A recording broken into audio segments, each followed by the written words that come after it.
Sun newspaper reports the protest. Federal government places Sowore and other sponsors on watch list and freezes bank accounts. Sowore is a notable name. He has been one of the people who champions different protests. In fact, Buhari arrested him more than 3 times. If the NSA is saying if he steps into the country, he will be arrested. I want to know the basis of which he will be arrested on. Is it because he sponsors a protest? Because there will always be a sponsor of every protest. So people have to fund it. And now it's also saying that, there are other people, outside the country who are sponsoring these things. Why didn't you name other people? You see, we have to know the enemy of this country. She did not name. If you can mention Sowore, should it be because, Sowore, we know that the speech of the president, Sowore, designated to be a beautiful nonsense. And then, at the same time, should the federal government not apologize to Mr. Peter Obi for tagging him first to be, a sponsor of that protest, especially statement from Bayo Ononuga? We have Ononuga on the side of the APC.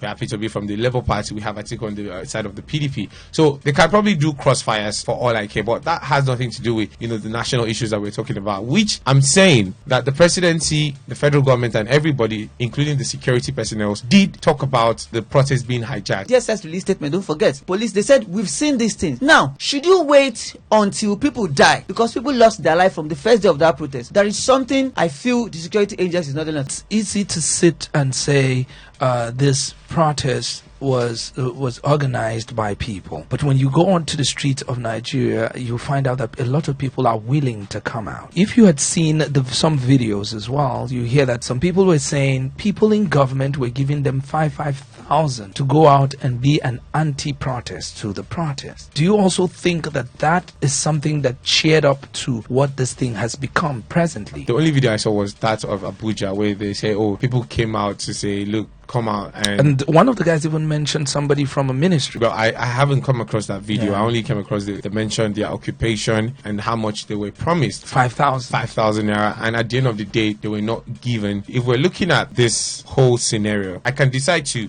by myself, go to a place that, is very popular and carry a placard of, I need diesel prices to crash. But the reach to which I would do just by myself might not be as much as, a group of persons coming together. I've not seen a statement from the government to deny that they didn't do that.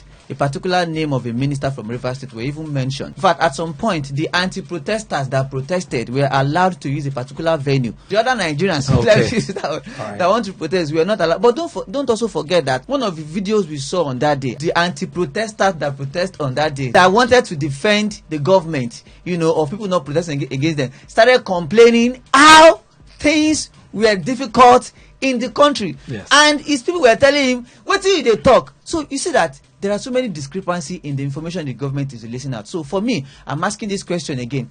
Who are these people identified aside Sowore that every Nigerian knows? In Tunisia, the what's it called, Arab Spring that happened, it just took one man to set himself on fire, and the whole country went on fire as well.